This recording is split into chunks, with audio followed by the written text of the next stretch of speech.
Professor Marco Antônio Villa, o que podemos considerar a Unasul?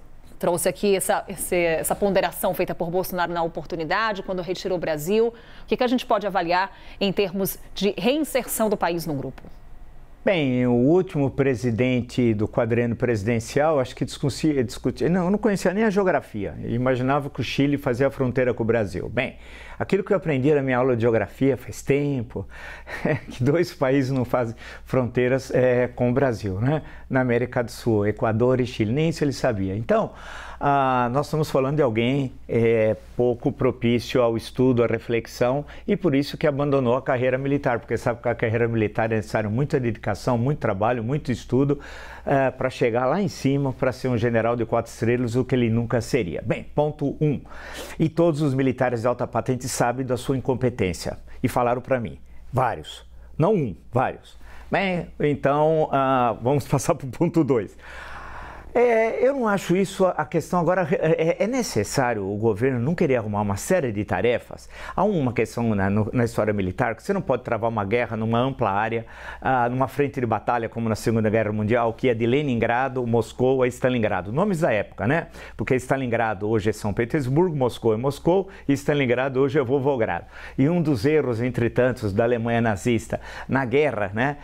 Na questão da estratégia militar, eu estou só nisso, foi você ter uma frente de batalha tão extensa, acho que a mais extensa da história militar, no mínimo, dos últimos séculos, se não for do mundo. Bem, me parece que no caso, na casa do governo, você não pode ficar tirando para fazer 300 mil coisas de política externa. Você tem de fazer as coisas gradualmente. Inclusive que nós temos programas graduais para o cidadão que vai do supermercado, que ele quer saber o preço de produtos básicos. Vamos lembrar a história do iogurte, da cerveja, da picanha, não é isso? Né? Que é sempre... Então tem questões um pouco mais imediatas. Querer resolver o problema da guerra da Rússia com a Ucrânia, querer restabelecer o Mercosul, ter o Mercosul forte, uma nova negociação com a União Europeia, né?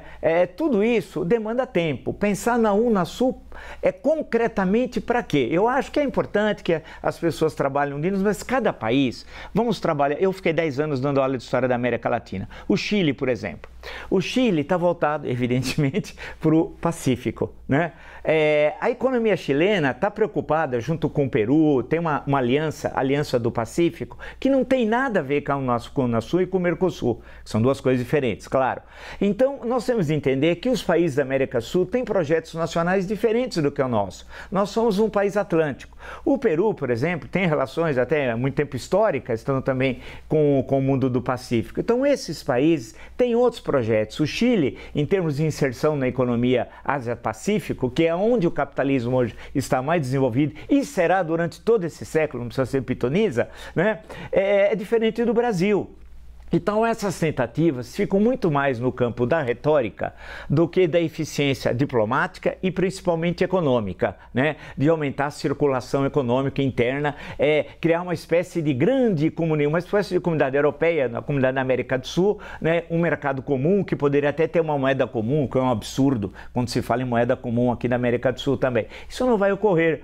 Por quê? Porque os países, cada um tem os seus interesses estratégicos, que é diferente do que ocorreu na Europa. Sabe por que é diferente do que ocorreu na Europa, entre outras razões? Porque lá tinha, quando nasceu a União Europeia, antes ainda foi o mercado comum europeu, no final dos anos 50, tinha uma coisa chamada Guerra Fria e tinha uma coisa chamada União Soviética, né?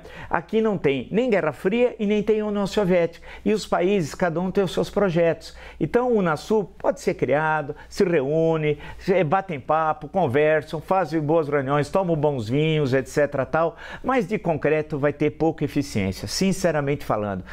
Eu não acho que isso vai... eu acho que a prioridade da diplomacia brasileira é o acordo com a União Europeia, sim, com a China, que é o nosso maior parceiro comercial há mais de uma década e o será por todo o século, nada indica que por todo o século, e ter boas relações com um parceiro de mais de um século histórico, que é os Estados Unidos. Eu acho que essa tríade para nós é fundamental. O Unasul não me parece a questão central.